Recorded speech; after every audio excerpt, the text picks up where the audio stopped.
Confirm. Have I played the Stanley Parable before? In fact, I have. 7.5 years ago.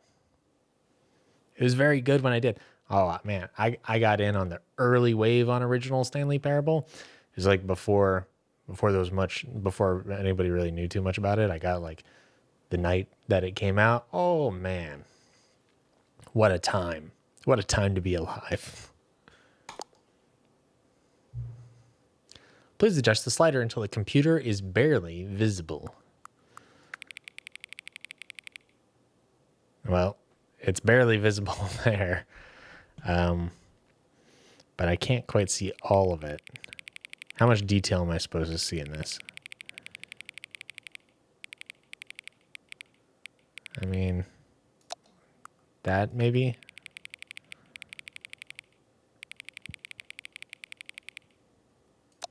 That feels maybe right. Something like that.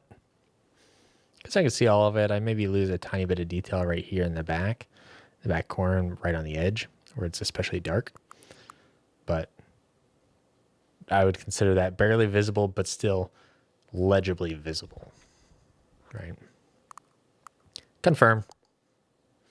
I'm sure I could change that if it ends up being a problem. Oh, huh. This is... Make it a little... Well, I don't think I can actually go back. But when I get into it, I'll make it slightly brighter for the stream. For you. Hi, Hod. Yeah, how you doing? This is very curious to me. Because surely the game could figure this out. It could read the computer time. So it is interesting that it is asking me. Hold. Okay, there we go. Accessibility settings can be accessed from the main menu. Okay. Great. Thank you. Okay. Let's begin the game.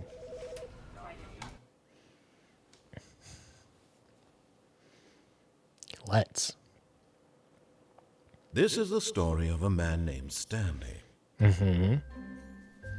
Stanley worked for a Gotta get back in the rhythm. where he was employee number 427. Employee number 427's job was simple. He sat at his desk in room 427 and he pushed buttons on a keyboard. Hell yeah. Came to him through a monitor on his desk, Just like real life. telling him what buttons to push, how long to push them, and in what order. This is what employee 427 did every day of every month of every year. And although others might have considered it soul-rending, Stanley relished every moment that the orders came in, as though he had been made exactly for this job. And Yeah, Stanley boy. was happy.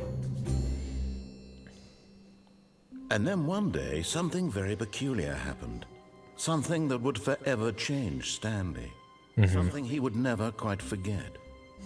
He had been at his desk for nearly an hour when he realized that not one rookie hours. single order had arrived on the monitor for him to follow. No one had showed up to give him instructions, call a meeting, or even say hi. Hey, work from home, it's just like that sometimes. Had this happened, this complete isolation. Something was very clearly wrong. No, man, you gotta embrace it. Frozen solid, Stanley found himself unable to move for the longest time. But as he came to his wits and regained his senses, he got up from his desk and stepped out of his office. This is where we wait for a while and we get more narration.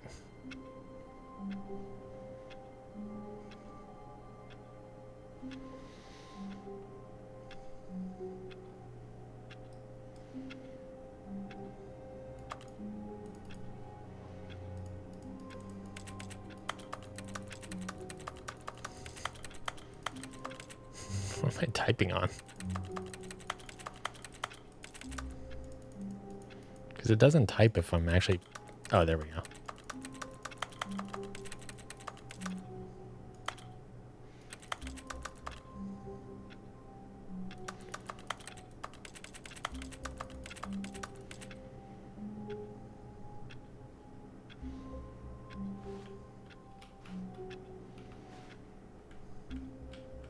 Okay. Mm-hmm. No jump.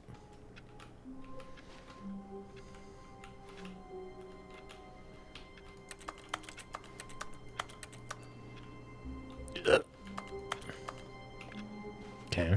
Okay.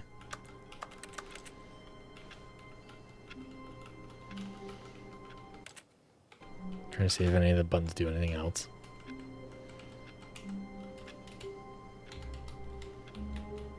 Okay. I really just have move and crouch. Okay, fine, I'll leave. All of his co-workers were gone. What could it mean? Stanley decided to go to the meeting room. Perhaps he had simply missed a memo.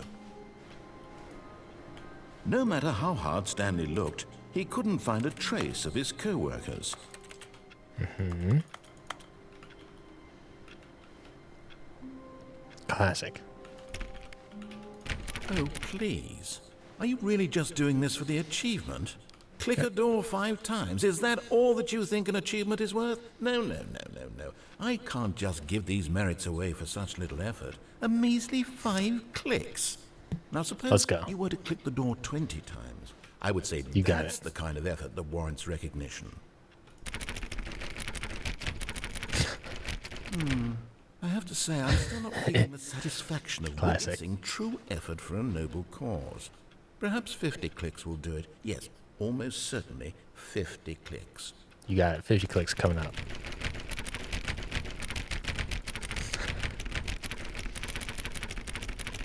No, I'm still not feeling it. I want this achievement to have meant something. It has to be a true reward for valiant effort. I want to see some hustle, Stanley. I want to see commitment, a willingness to go all the way, no matter what the cost. Why don't you go put 20 clicks into door number 417? Okay, 417. You got it. I'm on my way.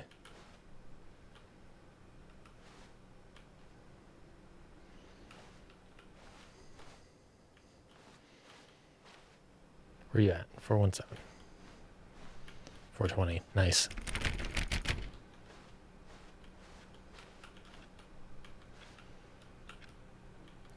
Does the line run through there at some point?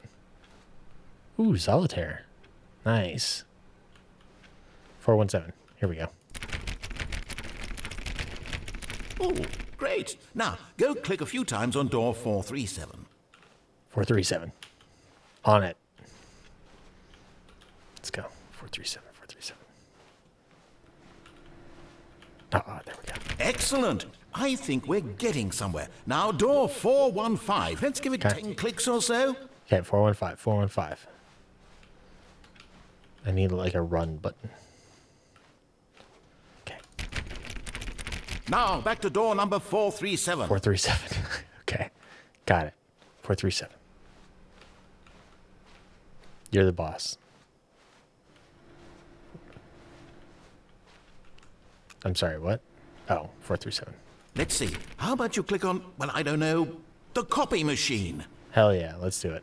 All right, back to room 417. I'm really feeling it now. I think we're Okay. getting somewhere. 417. 417, 417. Oh, did I pass it? There we go. Okay, now go climb on employee 419's desk. 419. Okay. Yes, this is great. This is great. You're on the line, Stanley. I like that. All right, let's keep it up. Go give me a few clicks on door 416. Okay, 416. Gonna work out. We've almost got it. Now the copy machine. Do that one again. All right, yeah. Hey, what's going on here? Copy machine. Copy machine. Got it. Finish it off, Stanley. 5 clicks on door 430. Hell yeah. Yes! We did it! Oh, wow. That felt amazing. That did feel You good. really earned it, Stanley. Nothing could hold you back. Yes, I'm very proud of how far we've come today. Thanks, Just narrator. think, only a few minutes ago, you believed an achievement was worth 5 little clicks. Really now, what were you thinking? So I feel like I kind of remember that being like an original achievement. But also I just wanted to walk around clicking on stuff. Also, isn't there one like here where you like, if you're able to like get up on this desk or something, you can like get out that window. Or maybe it's in the other room. Something like that. Okay, let's go to the let's go to the actual critical path.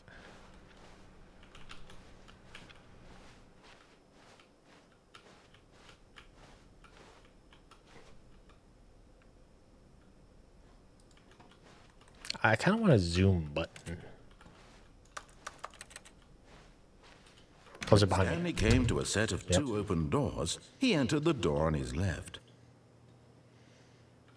You know what? Yeah, sure. I'll follow the narrator for a little bit.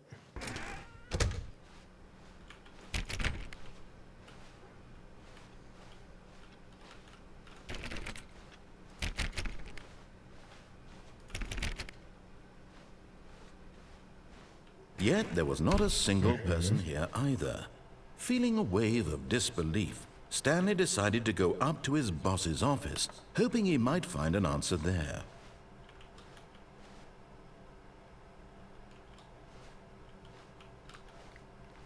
See these quarterly earnings.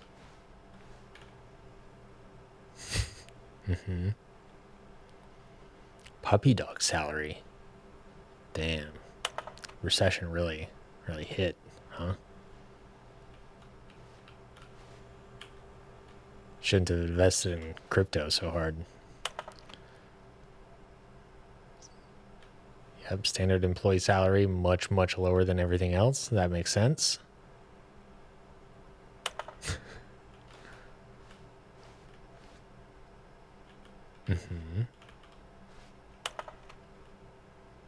Rate of increase in graphs per slide. Checks out. On your boss appreciation minute worksheet, circle the top 20 things you love most about your boss, fill out in triplicate, and return to your boss appreciation specialist. Solving interpersonal conflict. If you ever find yourself in a conflict with another diligent employee like yourself, but more inclined towards conflict unless you're the kind of person who initiates conflicts, why did we hire you? What are your dreams for the future? Playing life. Absolutely. Hi, Open by you. How you doing? Talk less. Got it. Don't get fired. Working on it. Yes. Let it ball up inside you. Take it out passive aggressively on other coworkers. Resent coworkers for not supporting you more. Let it ball up inside of you. I'm an expert. Okay. Now we've looped a lot of percentage.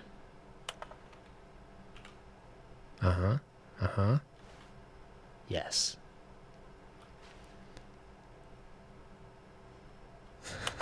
Water heaters, of course.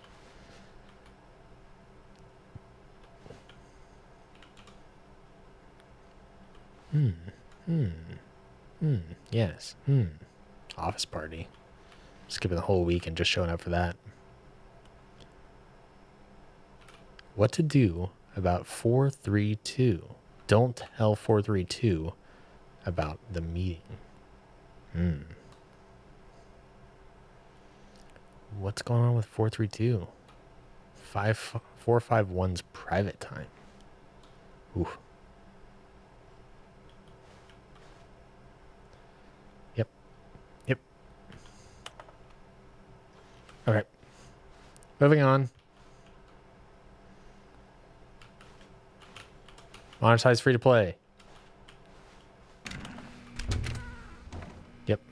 Broom closet ending. Stepped into the broom closet, but there was nothing here, so he turned around and got back on track.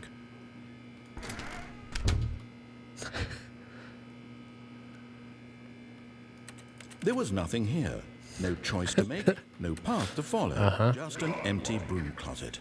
No reason to still be here. Thanks for the follow, Proctofile.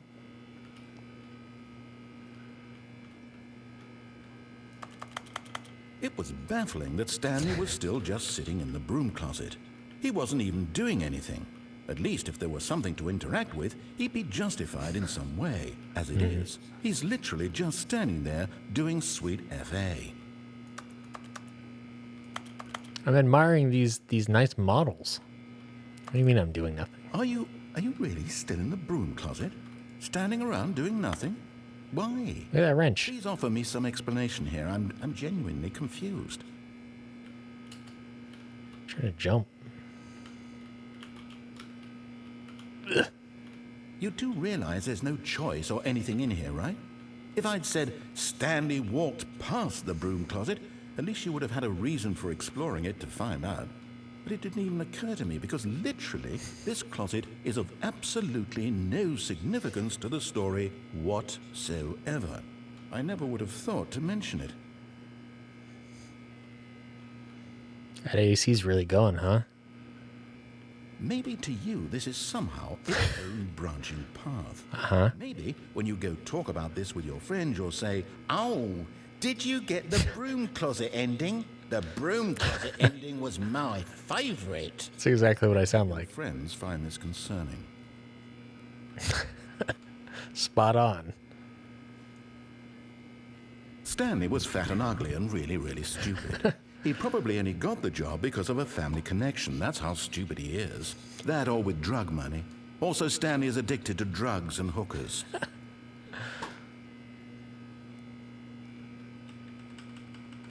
Well, I've come to a very definite conclusion about what's going on right now. You're dead.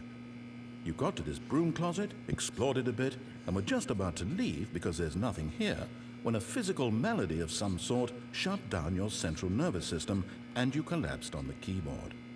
Well, in a situation like this, the responsible thing is to alert someone nearby so as to ensure that your body is taken care of before it begins to decompose. Hello? Anyone who happens to be nearby? The person at this computer is dead. They have fallen prey to any number of your countless human physiological vulnerabilities. It's indicative of the long-term sustainability of your species. Please remove their corpse from the area and instruct another human to take their place, making sure they understand basic first-person video game mechanics and filling them in on the history of narrative tropes in video gaming, so that the irony and insightful commentary of this game is not lost on them. All right, when you've done that, just step out into the hallway.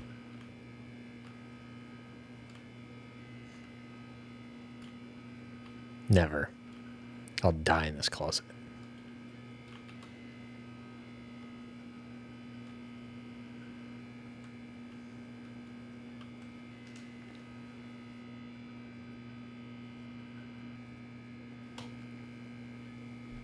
How long do I... How's the day treating me? You know, it's okay. It's okay. Bit of a late start. Got a little bit of emergent beacon work in, but hoping to do quite a bit after some Stanley Parable. Had a little bit of food earlier. Cleaned up my desk a little bit. You know, when I get like super focused on certain types of work, things just pile up around me. It becomes really hard to take care of myself. So, okay, I guess I should leave.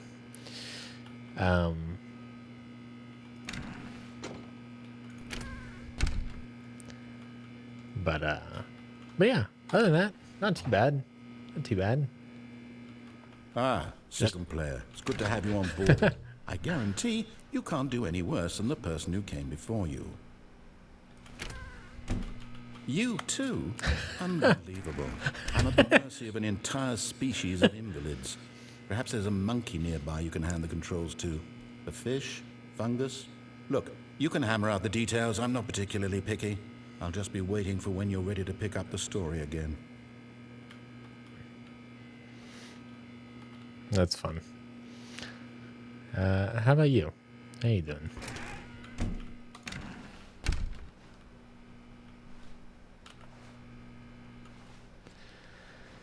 It has been a while since my last episode. It's not so much that I'm getting back into it, it's that I have been into it this whole time. I've spent a year working on the next video. It's a very large video. It's mostly done.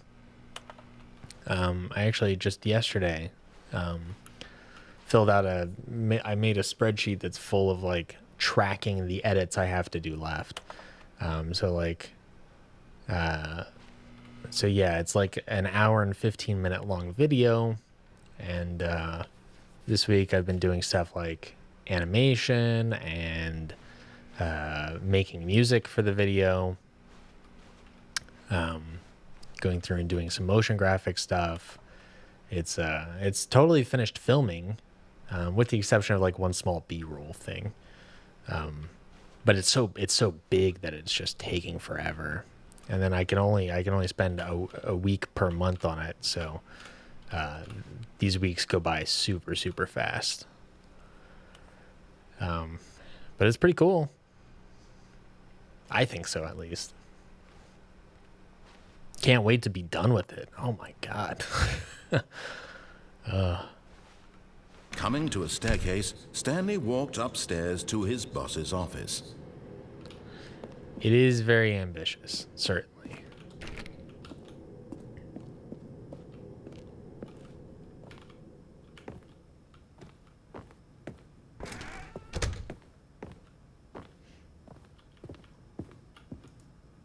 Beep boop beep boop pop pop pop. Okay, let's go bathroom.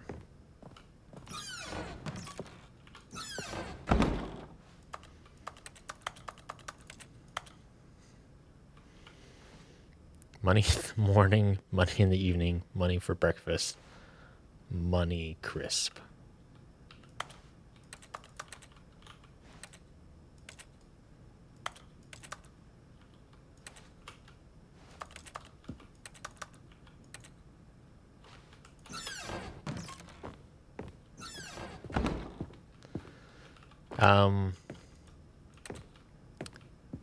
Yes. So it hasn't really been publicly announced yet.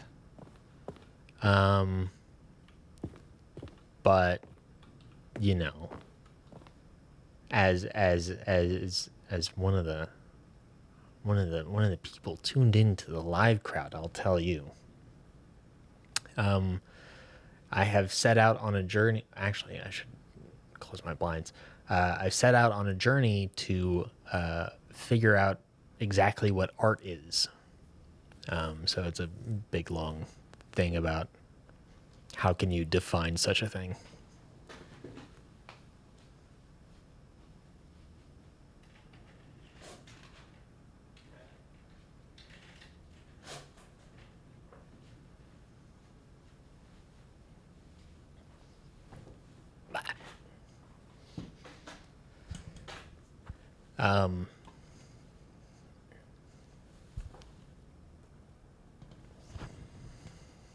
There we go. And patrons already have a preview clip of a scene from the video, which is very good, I should say. I previewed them my favorite scene, and it's like a 5-minute long clip or so. But yeah, it's a tough question, and you know, a big reason why Emergent Beacon takes me so long to put together. I mean, the first video took me 7 months to put together. Second video only took me like 2 or 3 months, but that's because it was like built off of the first video. Part of the reason it takes so long to make these videos is because a lot of times it's like, you know, a lot of YouTube channels are like, hey, I'm a person who has like this sort of background and I know a lot about, you know, like if you're Dr. Becky or something, you're like, hey, I'm professionally an astronomer. So I know a lot about astronomy. I know a lot about space. I know a lot about this stuff. I'll make videos about stuff I already know about. And I'm just teaching you these things, right? Or PBS Spacetime or something like that, you know? Whereas me, what I make videos about stuff that I don't know about. So I had to spend a lot of time like researching and figuring out like, how do I even teach myself this thing before I'm able to teach other people that thing? So it ends up taking a lot of time, but it feels very gratifying whenever I figure stuff out and whenever I'm able to make the video and everything.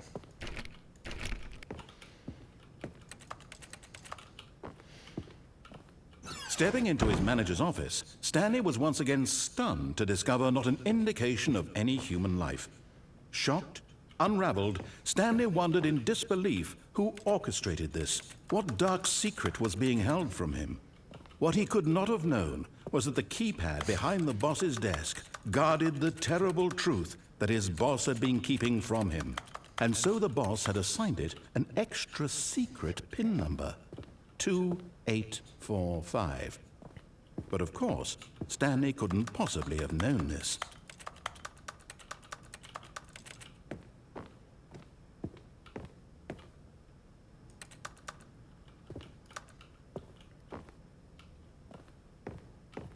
Stanley just sat around twiddling his thumbs.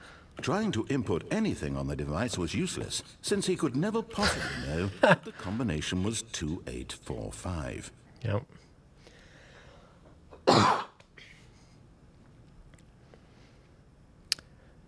2845.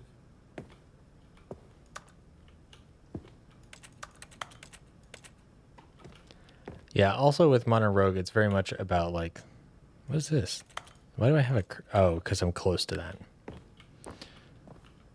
But it turns out that the panel's emergency override kicked in, and the door just opened all by itself, and Stanley got the hell along with the story. Well, whoop-de-doo. Yeah, also with Modern Rogue, it's like... The whole thing about Modern Rogue is that it's like... I mean, for one, it's more like hobby-based than it is like information-based. But it's also like, here's some people just fucking around and finding out, you know? Whereas with Emergent Beacon, it's a little bit more like I'm kind of crafting a story, and I'm kind of crafting like, I'm trying to like build up foundational knowledge and then like teach you something based off of that, right? So like, it's just like a lot more calculated. And when I edit Modern Rogue, it's all destructive editing, which is like, you know, we'll film an hour of our hosts and guests just fucking around, and then I cut it down into a 15-20 minute story. Whereas with Emergent Beacon, I script everything, write it out. I try to figure out like the best story to tell, and then I go film that story. So like, you know, this video is an hour long or an hour 15, but I'd probably have like 15 hours of footage or something, because I'm just like getting multiple takes and stuff like that. It's not all 15 usable hours or whatever, but it's a lot of footage, and it's just like, okay, let me find like the best way to say this. Let me find the best way to convey this information. So it's just a lot more calculated than something like Modern Rogue.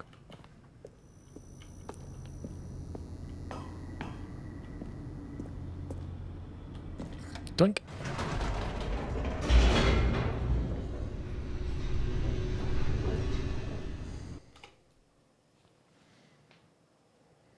Descending deeper into the building, Stanley realized he felt a bit peculiar. It was a stirring of emotion in his chest, as though he felt more free to think for himself, to question the nature of his job.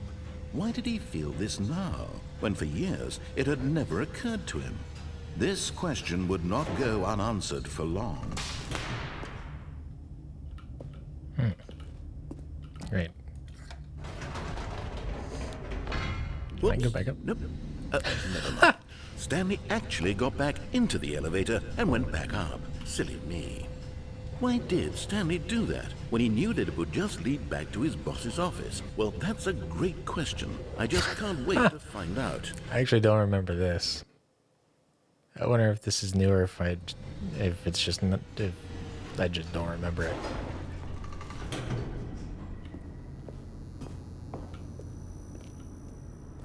Here we are, Stanley. It's your boss's office. Exactly the way it was before you got onto the elevator.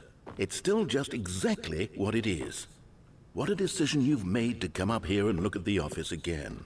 This has fleshed out the plot of the story in new and fascinating ways I could have never anticipated. It's that keen eye for storytelling that you have, an incisive Thank you. Thank you. of critical plot points, one after the other, weaving a rich tapestry of uncompromising narrative. Wow!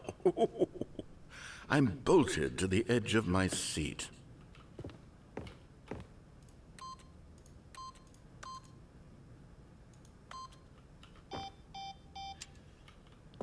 Is that not what it was?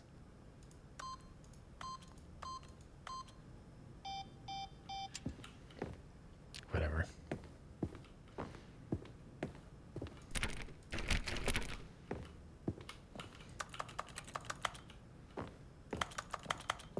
Two, 8, 4, 5. That's what I tried, right? Yeah. Okay. Well, I was hoping there was something from that, but maybe because it's already open. All right, back down, I suppose.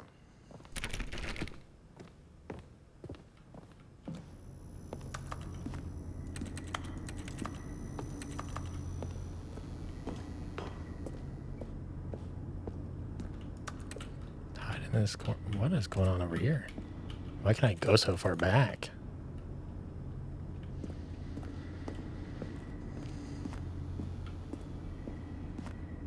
Incredible. Now he's getting back into the elevator and going down again. Ladies and gentlemen, how does he keep coming up with all of this? If I can, I want to go back up. Surely this time Stanley will walk forward into the spooky corridor, won't he? Did you think we were going to go forward down the spooky corridor? No. Yeah, I don't remember It's this time at all. once again to go back up in the elevator. I can't even begin to grapple with what might be up there. Is it the boss's office again? Or what if it's the boss's office this time? The suspense is killing me.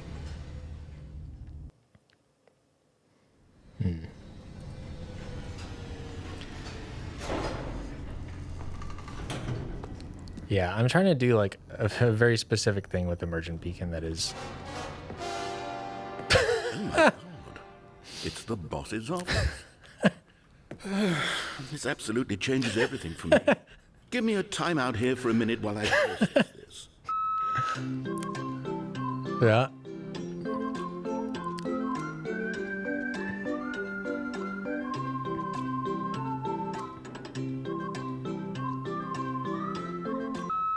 Okay, I'm ready. I'm prepared to embrace this stunning revelation and to move forward with... No, wait. No, I need more time to process.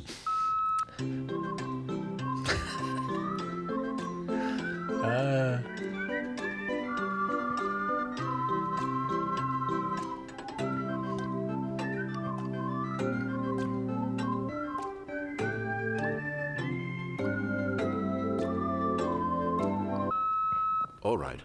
Put some 808s under that. To terms with it. I have made space in my worldview for this astonishing new reality. As before, I turn to your expert eye for gripping narrative, Master Stanley. Thank you. Finally, I have the reins. I'm going to do it again.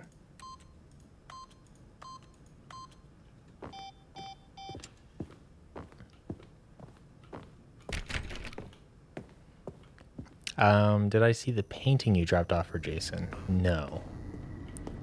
I know nothing about that. Of course. Going back down in the elevator. How did I not anticipate it? I mean, sure, now it's obvious, but you have to understand that 30 seconds ago, this kind of thing had never been attempted before. I had no frame of reference to even anticipate it. That's just how revelatory Stanley's decision-making is. A breath of fresh air in a landscape of storytelling that has grown stale and repetitive.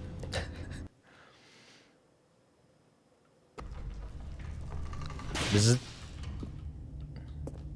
nothing? I might have tapped it.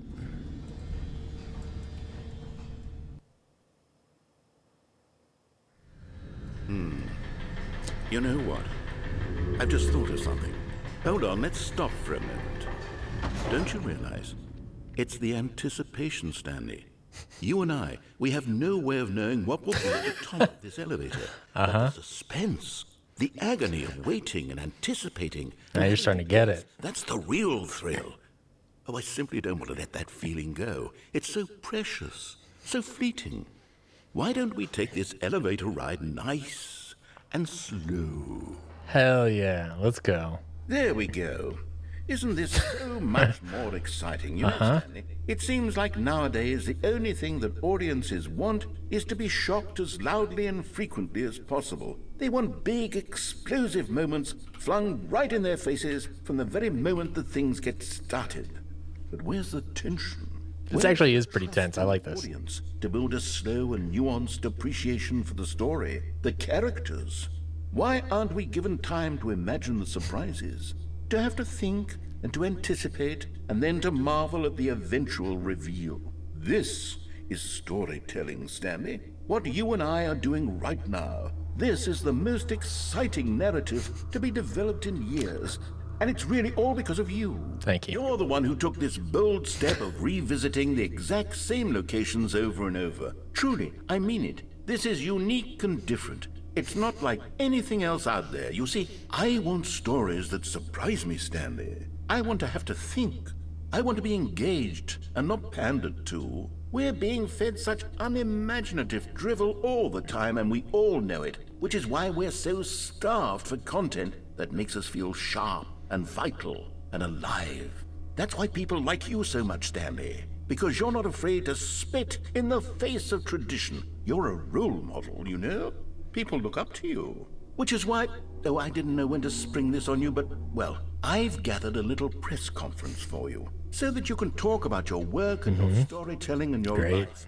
Yes, I know you're not much for the public eye, but I thought it would especially mean a lot to the people who have been following you from the beginning. They really look up to you, Stanley. I don't know if you realize the impact you have on them. This is the kind of gesture that might leave a tremendous impact on them for the better. Oh, good, we're here. Okay, the room where we're holding the press conference should be just around the corner here somewhere. I was kind of hoping it would spark again, even though there's no reason for it to.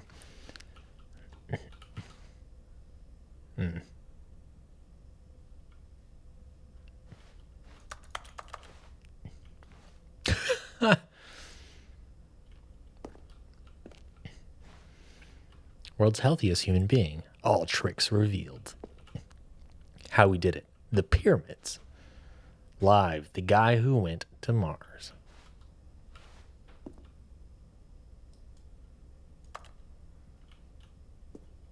What does that say? Enhance. The storyteller.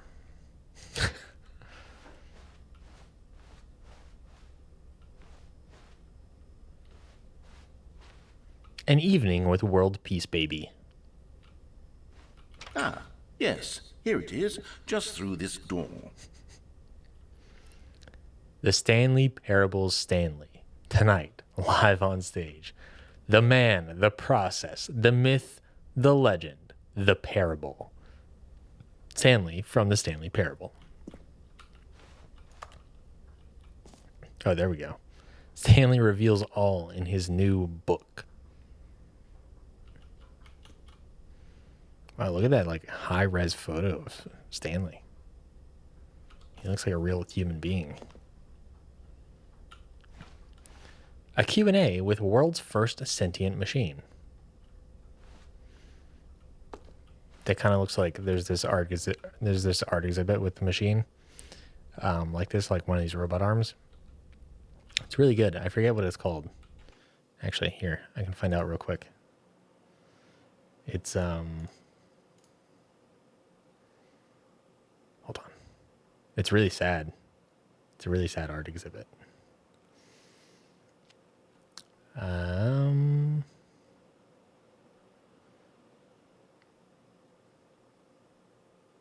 Hold.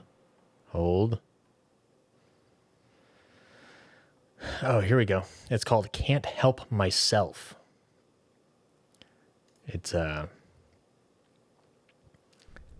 It's one of these robot arms, but it's got like a squeegee thing on the end of its grip, on the end of its pincers, and it basically leaks out this sort of like oil, this fluid, and it tries to use the squeegee to scoop it back into itself. And if it loses too much oil and fluid, then it dies. And so it ran for a couple years and then it died.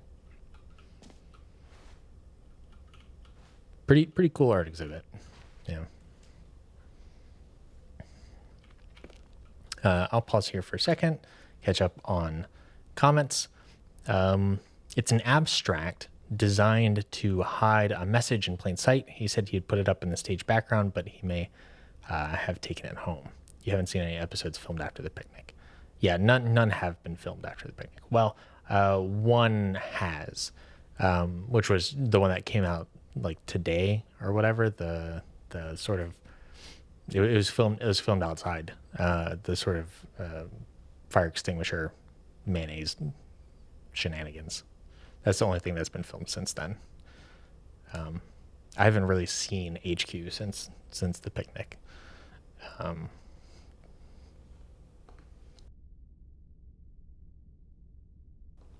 Although I guess we filmed like 2 episodes this week, but I wasn't involved because I was on Emergent Beacon time. My process reminds you of the channel Philosophy Tube. They only put out an episode every couple months, but they're longer and higher quality than most others I've seen. Yeah, so like as I was mentioning earlier, like I'm trying to do kind of like a little bit of a different thing with Emergent Beacon, where it's a very specific type of thing I'm building there. It just takes a lot of time. And I have some very big ideas that hopefully will start becoming more apparent in the next few videos to some degree. I don't know. We'll see. Okay, come on, Stanley. Enough postponing. Doing great. A conversation with Alexander the Great. Wow. It's a good get. All right. Are you ready? I've told them you're going to speak a little bit about the nature of surprise in storytelling and what it means to craft a truly unpredictable narrative. Oh, don't worry. You'll do great. Just be yourself and speak from the heart. I'm really proud of you, Stanley. Thank you. Okay. It looks like they're ready for you. Go get them.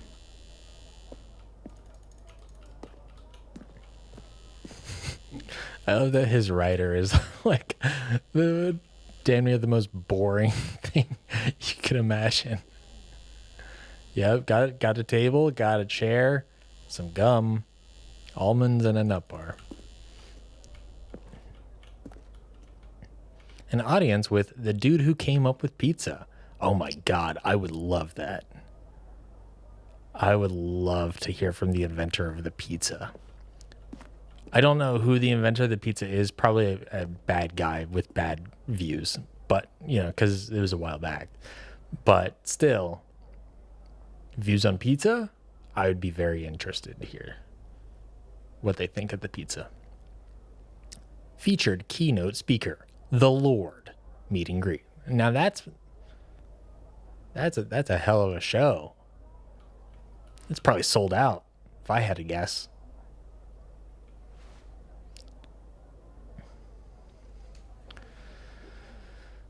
You can take as much time as you need to get it done right.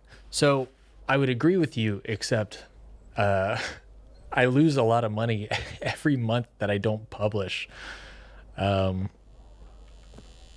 So in theory, yes.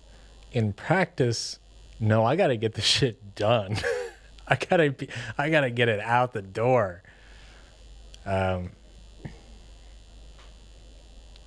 So, but yeah, I mean, that's like a big, like philosophical, approach to Emergent Beacon compared to Modern Rogue or something. That it's like Modern Rogue like has super tight deadlines, and Emergent Beacon I was like, you know what if I like just put as much time into it as I needed. And it just ends up taking a lot of time.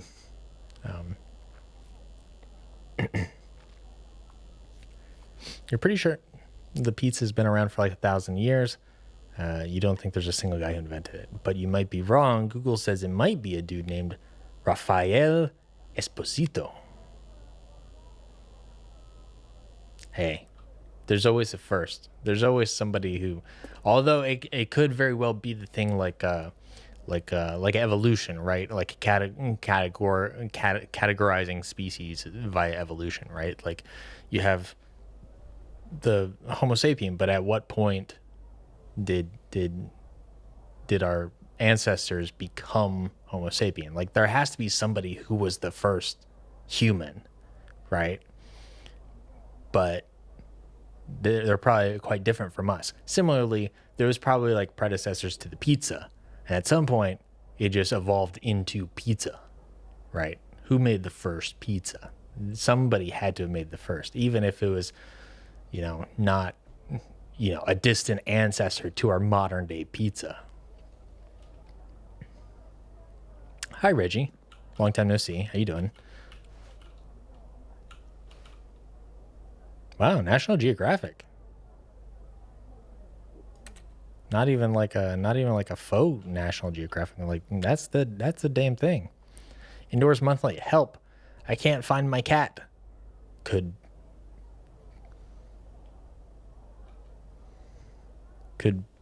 be. Why does it say B twice? Is that a typo? Could be indoors. I think it was supposed to say could he be indoors? But it says BB. What wallpaper should I put in my kitchen? No wallpaper. Do you like some tile? Come on, Indoors Monthly. Oh, I'm doing okay. Thanks for asking. In 1889, inventor of pizza, hater of pineapples.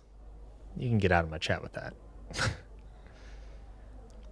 Pineapple, jalapeno, great pizza. Great pizza. It's okay if you don't like it, but I do.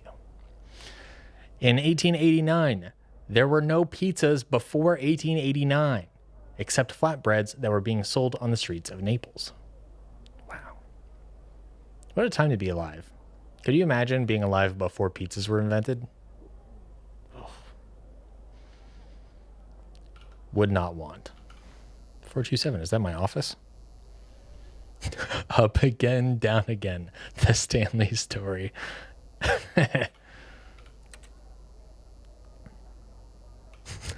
I played the demo. The freedom ending. I remember that. You actually get to walk outside. Mind control facility. Great. Classic. Yeah. Hold on. What do we have here? An unforgiving account of ups as well as downs. Account is misspelled, I should say. Highs and lows. Isn't that what life's about? Stephen Stairs Walker. Star Magazine. 5 stars. Wow. Appropriately named. See, I want to zoom in. Let me zoom, damn you. I need to read all of that texture. Congratulations, Stanley. Remember where you came from. Your coworkers.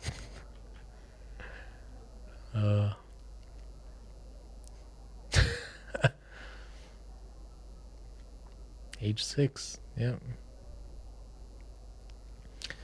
Thanks for showing me that cool skateboard trick in the parking lot. You are too cool. Good luck on stage. Rock on. Hell yeah. What skateboard trick do you think Stanley knows? Right? It's probably like maybe a manual. I feel like that's something that like there's no way Stanley is like popping in Impossible, right? There's no way. There's no way he's getting like that foot scoop. Like Stanley's not cool enough for that. Manual, He can maybe do a manual. Ollie, he might be able to pull off an ollie. I doubt that Stanley can even kickflip. Let's be real. Kickflip? I don't think so.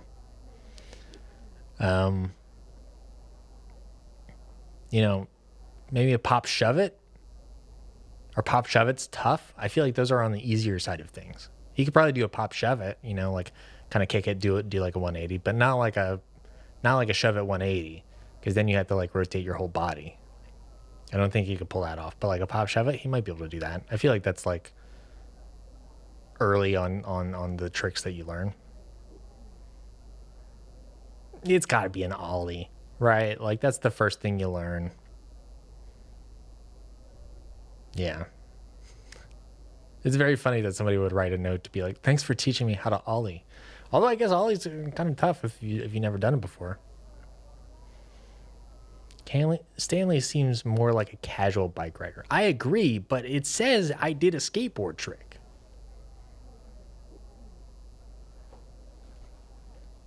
I think he learned how to ollie just to like show off a little bit, to like seem cool when he's around like cool people.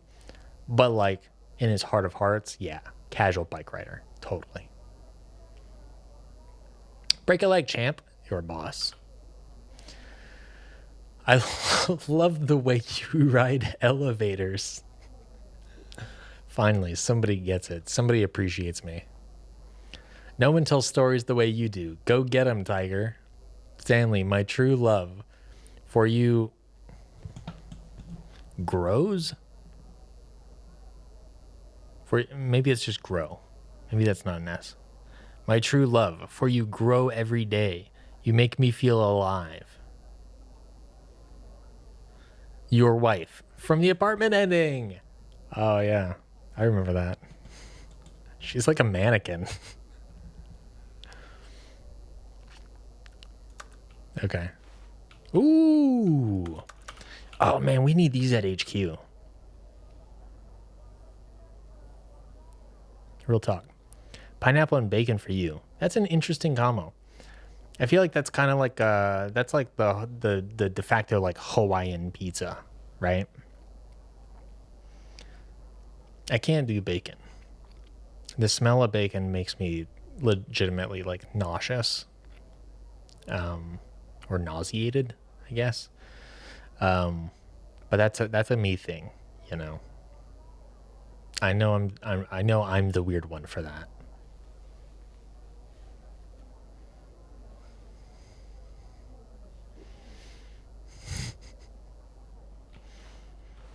All right. I just realized that's the green room. It's a small green room. I mean, that's really more of like a kind of a prep room or something.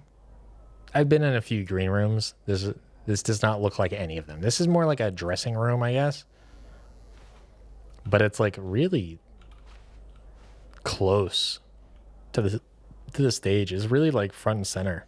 Green room would be like back here, and it would just be like an unfurnished. There'd be like one couch and a table with like a couple snacks on the table. Like no TVs, just like really barren. That's what most green rooms are like.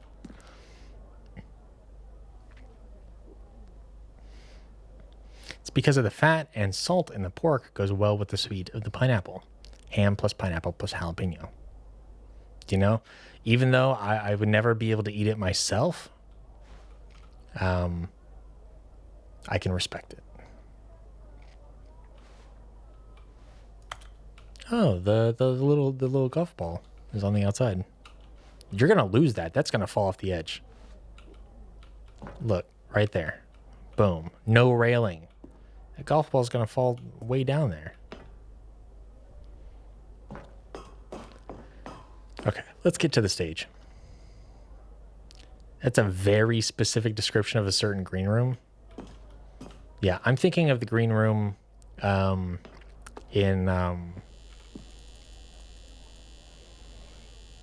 I know I said I was going to go up there, but I'm not. I'm talking about green rooms. That's a very specific green room that I remember being at when we went and saw the McElroys do their podcast, The Adventure Zone or whatever. And I don't remember the venue, but it was here in Austin.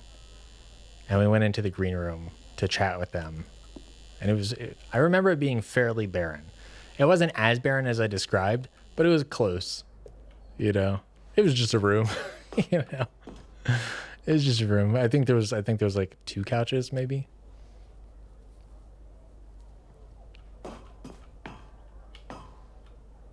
Okay, let's go in.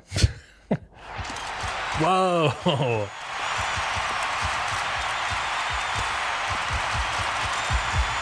Finally, the respect I deserve.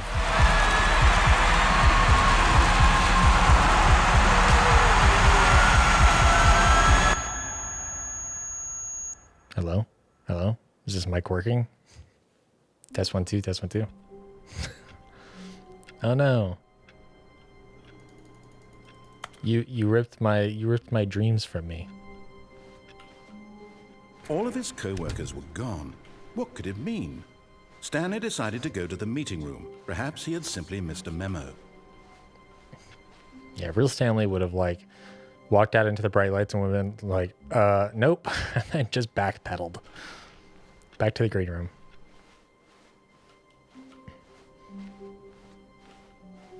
When Stanley came to a set of 2 open doors, Yeah, let's keep going here. The door on his left. Doink.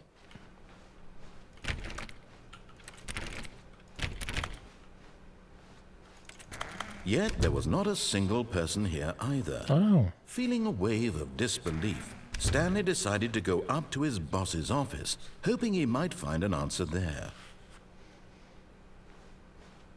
Coming to a staircase, Stanley walked upstairs to his boss's office.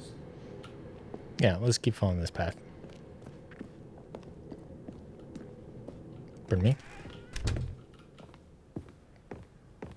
2845. Stepping into his manager's office, Stanley was once again stunned to discover not an indication of any human life. Stanley was in such a rush to get through the story as quickly as possible, he didn't even have a single minute to just let the narrator talk. That kind of anxiety isn't healthy, so he relaxed for a few moments with some calming New Age music.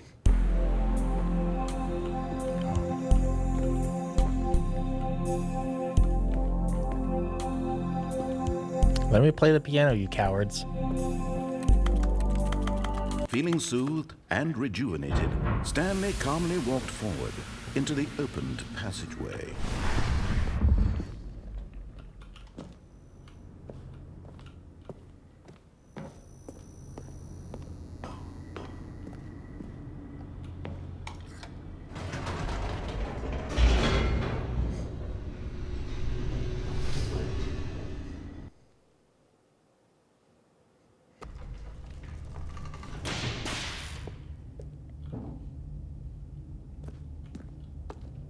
Stanley walked straight ahead through the large door that read Mind Control Facility. Yeah, I'll follow.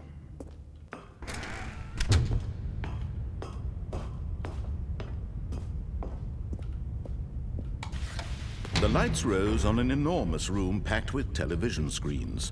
What horrible secret did this place hold? Stanley thought to himself. Did he have the strength to find out?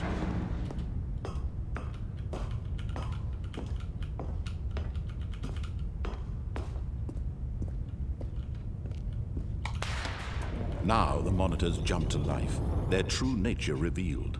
Each bore the number of an employee in the building, Stanley's co-workers. The lives of so many individuals reduced to images on a screen, and Stanley, one of them, eternally monitored in this place where freedom meant nothing. Which one am I? I'm like in the 400s. Am I like 417 or something?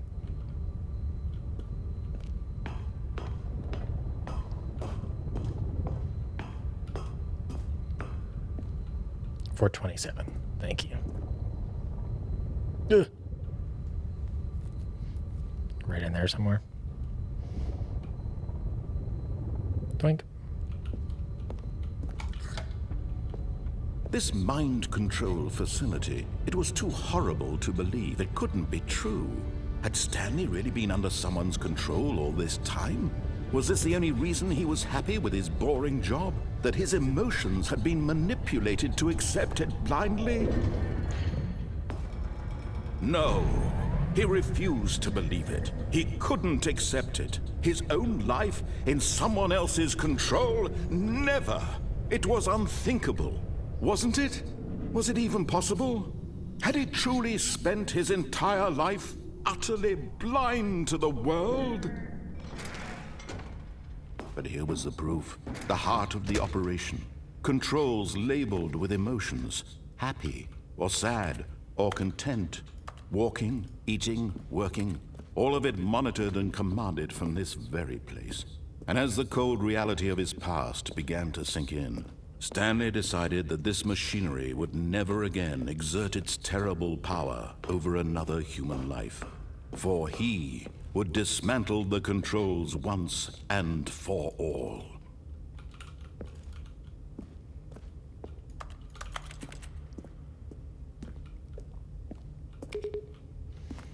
I remember spending a really long time trying to figure out like some sort of like code to press for all these buttons.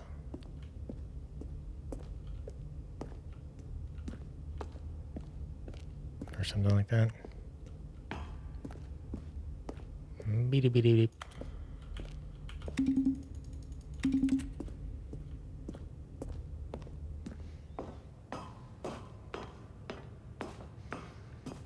Hey, this is pretty close to the freedom ending.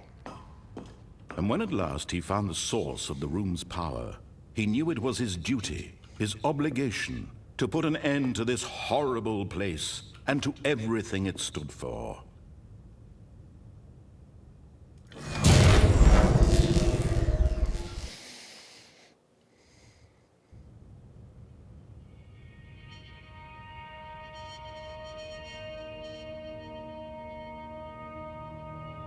Blackness, and a rising chill of uncertainty. Was it over? Yes! He had won! He had defeated the machine, unshackled himself from someone else's command. Freedom was mere moments away. And yet, even as the immense door slowly opened, Stanley reflected on how many puzzles still lay unsolved. Where had his co-workers gone? How had he been freed from the machine's grasp? What other mysteries did this strange building hold? But as sunlight streamed into the chamber, he realized none of this Let me out. For it was not knowledge or even Minecraft ending. he had been seeking. Oh wait, actually there is a Minecraft ending. I forgot about His that. goal had not been to understand. I was just thinking about like the music, Would anyone the tell wide open skies. what to do or how to feel? I guess it's the freedom ending, Whatever right? life he lives, it will be his. And that was all he needed to know. It was perhaps the only thing worth knowing. Stanley stepped through the open door. Stanley Yoink. felt the cool breeze upon his skin, the feeling of liberation, the immense possibility of the new path before him. This was exactly the way, right now, that things were meant to happen. And Stanley was happy. Game over. Just kidding. Beat the game.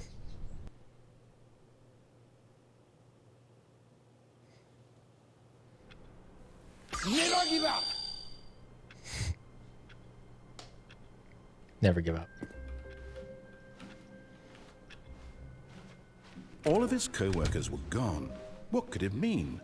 Stanley decided to go to the meeting room. Perhaps he had simply missed a memo. New content.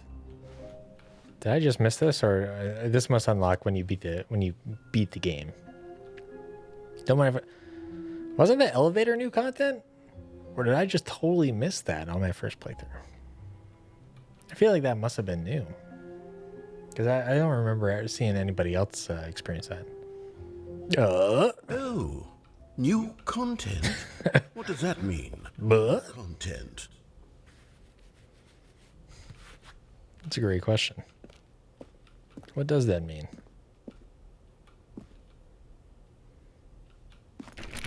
Define new and define content.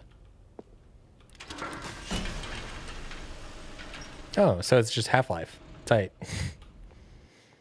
Half-Life ending. Don't mind if I do.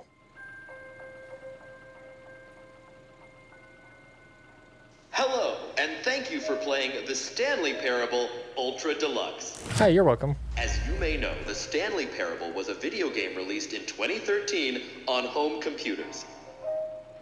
2013? I thought it was 2014. Commercial success, it was expanded upon in 2022 with the Stanley Parable Ultra Deluxe, a reimagining of the game for consoles and home computers. The Stanley Parable Ultra Deluxe features exciting new content that broadens and expands the world of the Stanley Parable, delighting audiences the world over. Hell yeah. Please, step inside and see what thrilling new adventures await in the Stanley Parable Ultra Deluxe. Oh, Wow. This sounds delightful. I'm very excited to see the thrilling new Ultra Deluxe content.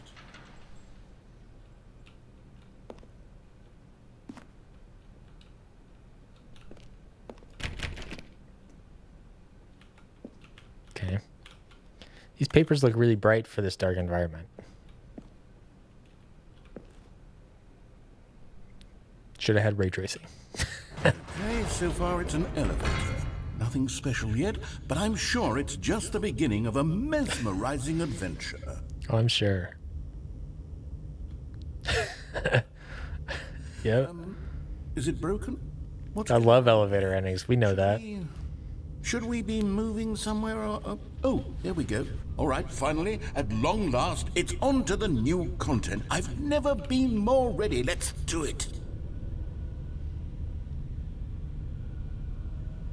Do I have a watch to check? I have to say, initial impressions of Stanley Parable Ultra Deluxe I have played The Witness. mostly tedious. It's as if... I very much enjoyed it. oh, okay. Let's see the content. Give me the content, Stanley. Yeah. Let's become content consumers.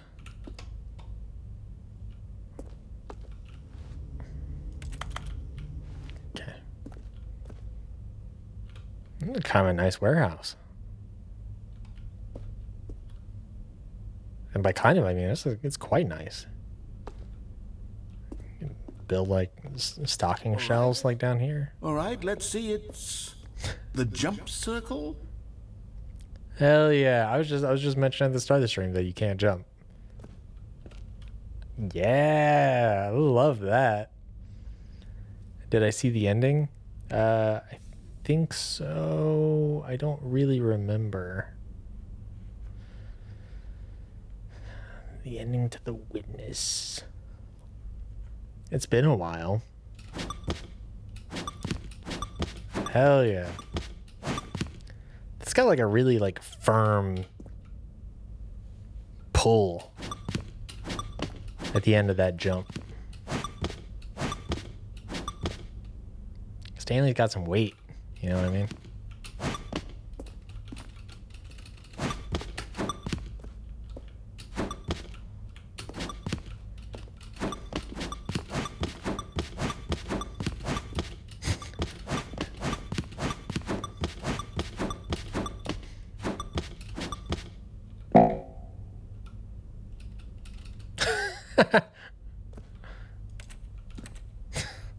Great.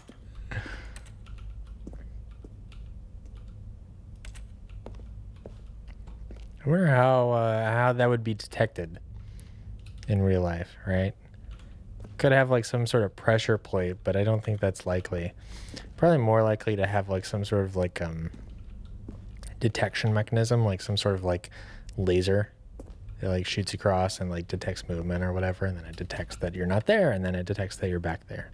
It's probably the easiest way to do that. No more content.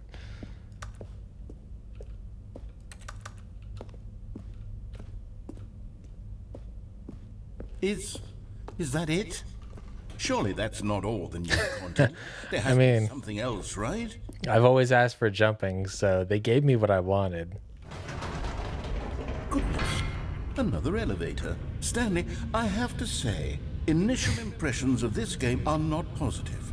It's just elevators and jumping. Is this what passes for exciting new content? If this is new content, then I could just read you the whole dictionary. There's 20 hours of new content right there. Okay. I could counter 30 trillion. You could put that on the box. The Stanley Parable Ultra Deluxe, now with over 1,000 hours of new content. And oh, wait. There's more. Very good. Yes. I knew there had to be something else. Let's see it. I'm ready for whatever it is. I'm sure you are.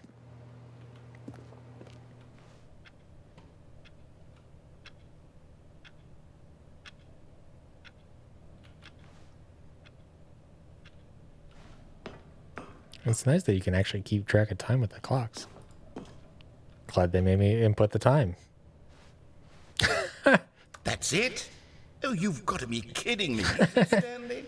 This is what happens when greedy video game developers 8 years of development for this. rush a cheap expansion to market for no reason other than to make an easy dollar. And don't get me started on the level of craftsmanship that's gone into it. In fact, I'm looking right now at the game's achievements, and it's hard to believe one of them actually says, "Test achievement, please ignore." What quality assurance department signed off on this? I'm infuriated and I'm offended, and I intend to find these people on Twitter and hold them personally accountable. Sure. It's my fault, Stanley. I built up too much anticipation around the new content, I'm afraid. It could never have lived up to such expectations. If you're still with me, why don't we just reset the game, and we'll try to get back to what the Stanley Parable is really about. No frills, no gimmicks. Hell yeah. Just you and me having a great time together like always. What do you say, friend? See, and you gave me shit for my elevator content because I'm a genius. I'm a genius storyteller. I know what's good. And it seems something might be different here. Maybe just a little bit. Keep going. Keep going.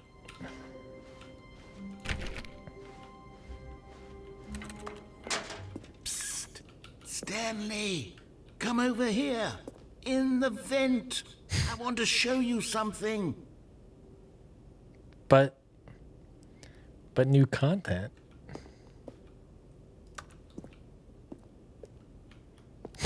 But new content. Okay, you know what? We're friends, right? So like I'll trust you. I might regret it, but I'll trust you.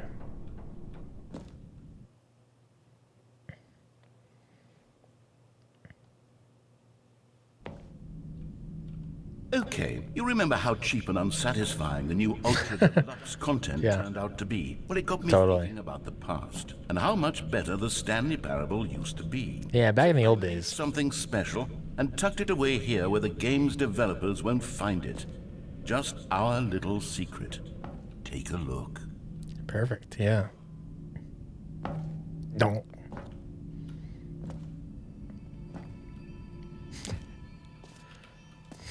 Sure.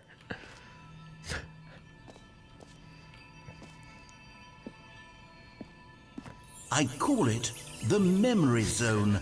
It's where I've been storing all my favorite memories so I can relive the peak experiences of my life whenever I want.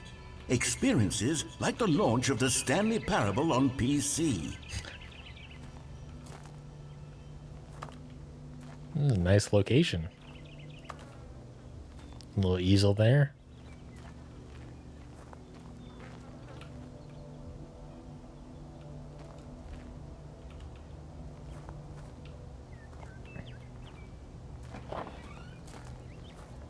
The memory zone. You see, Stanley, doesn't the memory zone remind you of how wonderful Stanley Parable was before it was sullied with a cheap re-release? Remember back in October of 2013, when the game originally launched? Back then, video games had integrity. Back then, the world was different back then. Oh, the waste. I mean, it was the same in many ways, but it was different in a couple ways.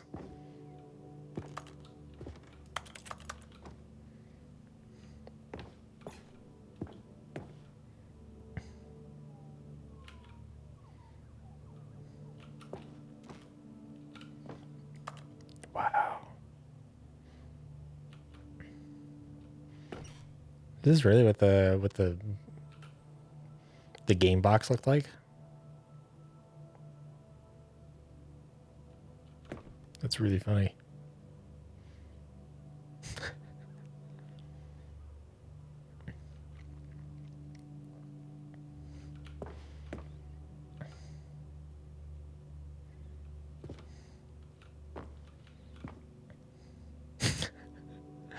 The British Academy of Film and Television Arts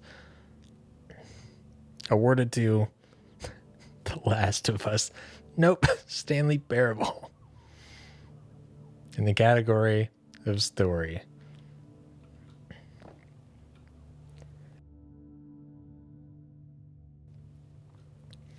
I remember when this came out and I got it, and we had a Scam School shoot the day after. And I lived in San Marcos, and I played this on my little laptop, my little MacBook. I might have played it on my PC, I'm not sure. But I'm pretty sure I streamed it. And I remember telling Brian about it the day after. I was like, you should go play this game. It's very good. And I was telling Bryce about it as well, I think. Actually, that might have been before Bryce was on board. So, I was telling somebody about it. Maybe John Tilton. That must be who I was telling about it. Our first kiss, my first car, the release of Stanley Parable in 2013. Who can forget?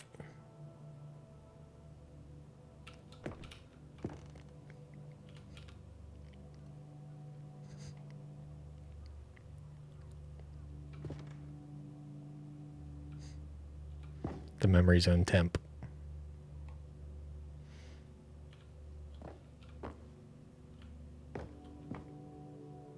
The original remake.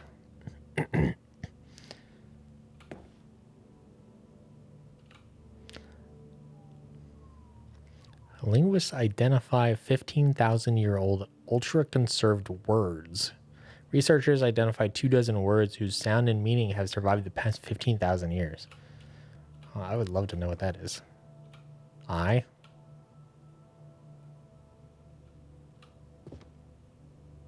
You? It's got to be something simple, right? 6 components of a great corporate culture. John Coleman.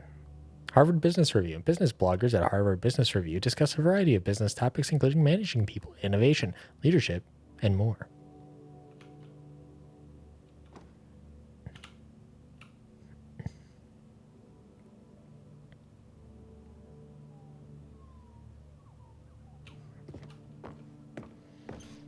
Good times. I agree. Those were good times.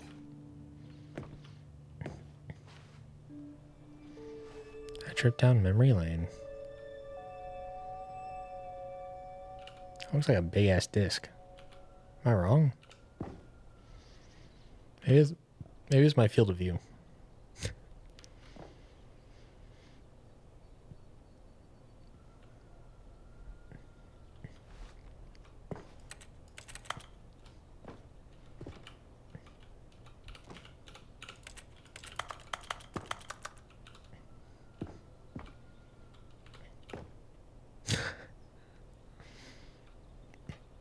Yeah, I remember that. I guess I could go get that now, right? I could just boot up the Stanley Parable and then get that achievement. I forget if people were able to like change their computer clocks and get that. I think so.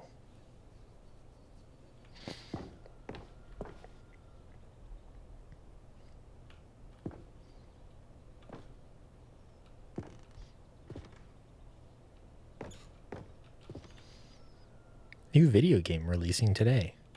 Creators surprisingly down to earth.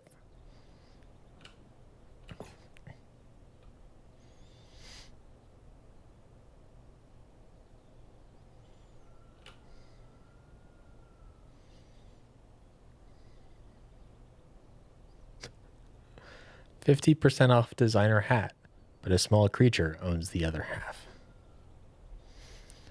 Colleges show uneven effort to enroll poor. Costs hinder new tech to achieve diversity. Stanley Parable deals tough choices. Oh yeah, I remember that ending. The madness ending.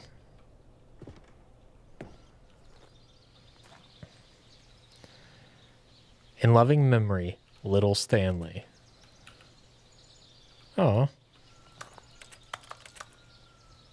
Is that like a guinea pig? I'm not very good at discerning my pet rodents. Ooh, there's another house over there. You see that mountain? You can go there.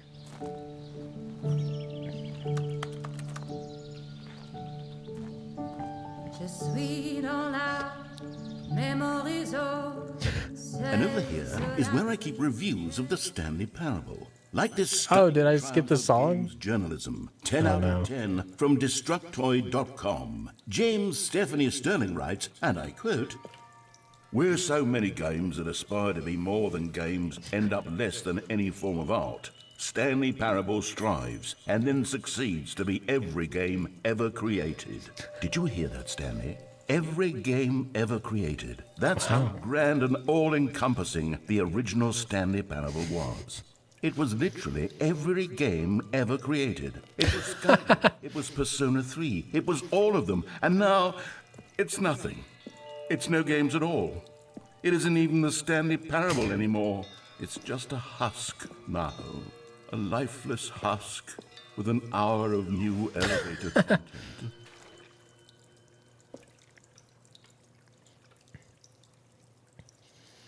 How do you review a game like the Stanley Parable? To describe any one part of it is to risk its ruination.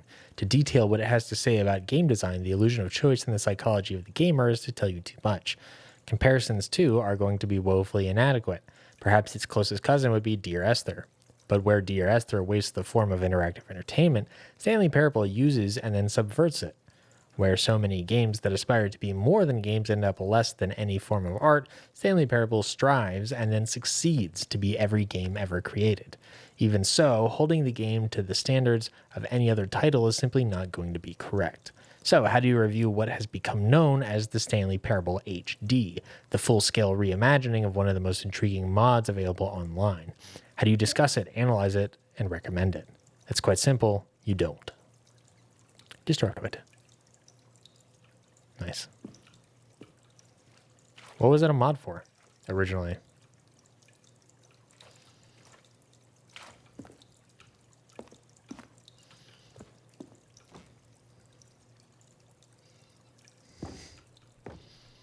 Yeah, why play Elden Ring? Should have just played Stanley Parable. The line. The storyline. Minecraft ending.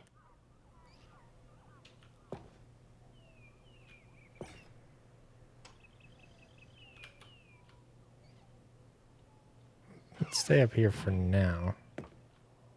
What?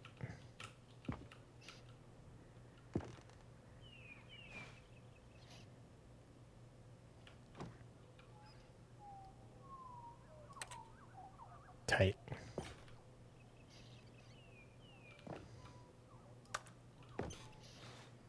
You're going to close that door behind me, aren't you?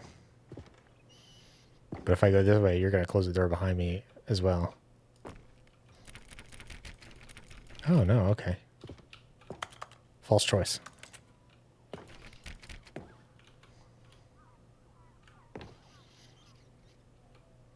Knowing your city. Before you can presumably know where to begin your new street vending operation, you first have to get to know your city. I'll use Georgetown as an example in this book, but in order to readily get the knowledge, it's best to go explore.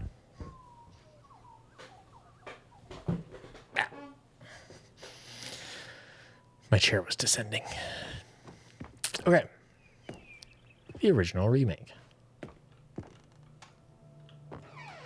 There you go. The end is never the end. Is it never the end? Is never the end. Oh. Look at that iMac. For Scott K. Oh yeah, the red door and the blue door.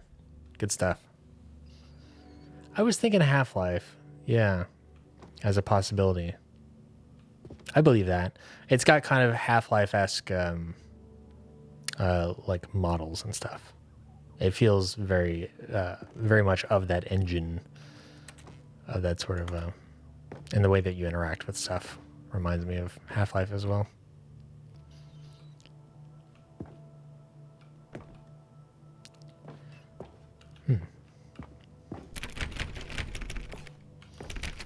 Right. Look at that seam jiggling.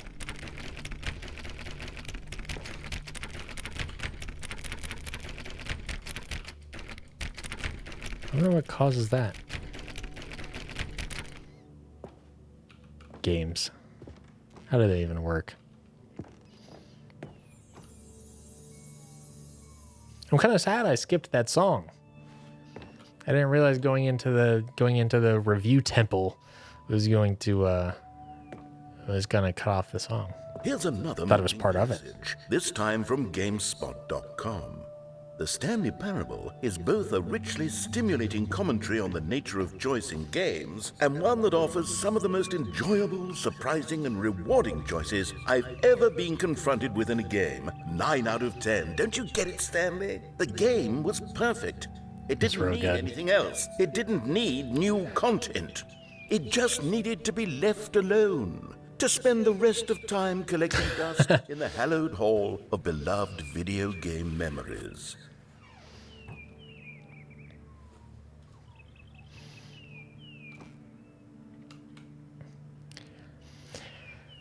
I've always been someone who wants to go the wrong way first in games. Of course, who doesn't?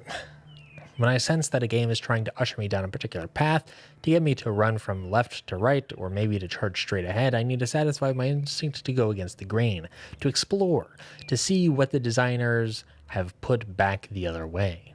Sometimes I find a one-up or a collectible stashed away to reward me for my intrepid behavior. At other times, my explorations are rewarded only by the crushing disappointment of running up against an invisible wall. Whatever I find or don't find, my action is a manifestation of my desire to exert some independence, to make my own choices within a system that severely limits my options and encourages certain specific behaviors. The Stanley Parable feels alive in its responsiveness to your choices, and its desire to subvert your expectations and keep you on your toes. I think of the Stanley Parable as a sort of video game analog for Charlie Kaufman and Spike Jonze's brilliant film adaptation, which gently mocked the ways in which so many films manipulate audiences with formulaic plot twists and situations in which characters learn huge life lessons, while simultaneously moving me from its formulaic plot twists and situations in which characters learned huge life lessons. The Stanley Parable is both a richly stimulating commentary on the nature of choice in games and in other systems too, like our workplaces and our families, and a game that offers some of the most enjoyable, surprising, and rewarding choices I've ever been confronted with in a game. Going the wrong way has never felt so right.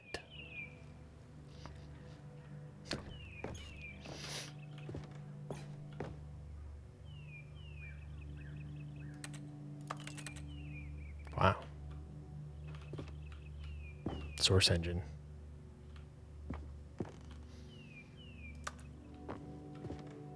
Did Source Engine ever come in a box? I guess it's been around long enough that maybe. Carpet textures. Ready for your game project. Wow.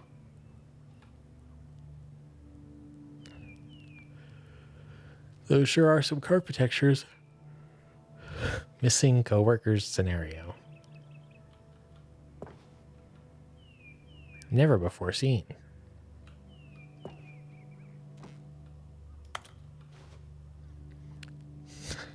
repairing snake oil salesman routine.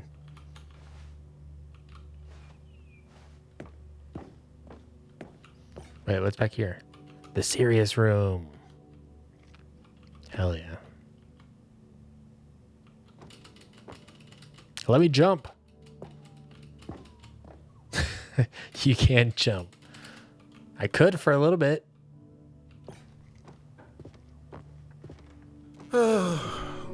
These were simpler times, Stanley. But I wouldn't give to go back to have it all over again. Wait, hang on. I don't recall this part of the memory zone before. What's this? What's down here?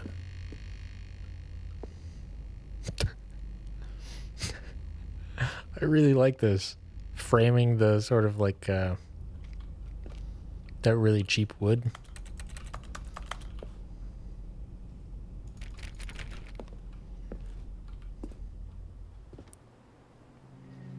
Oh no. Oh God, no. Stanley, it's a collection of reviews from Steam, the online video game distributor. I haven't looked at these in years. I can't even imagine what's been collecting down here. Surely these reviews were glowing as well, weren't they? Well, I'm sure this would be this would be great. Everybody knows Steam reviews. High quality reviews. Give me a crowbar. Come on.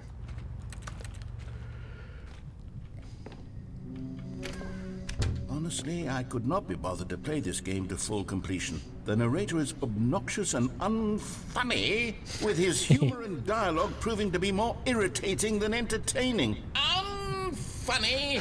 I'm not trying to be funny. I'm trying to make a serious work of art. I suppose I could write up a handful of gags to insert into the Stanley Parable, but the game is already such a densely layered web of profound philosophical insights that I can't even imagine where I'd have the room to stick them. I'm sure you can figure it out, bud.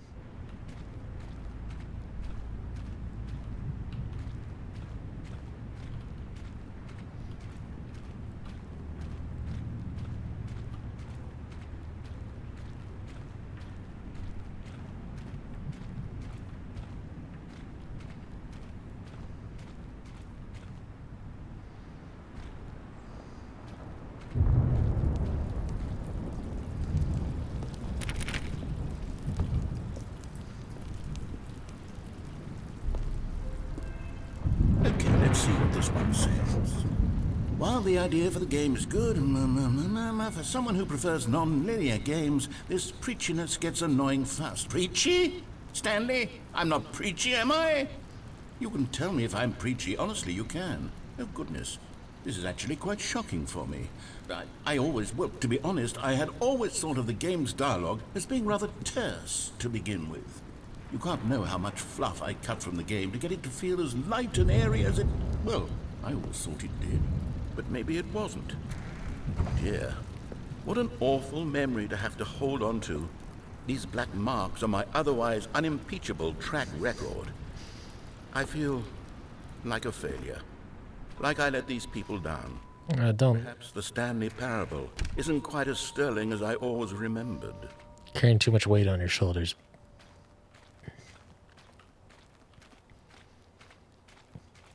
We gotta lift up this narrator.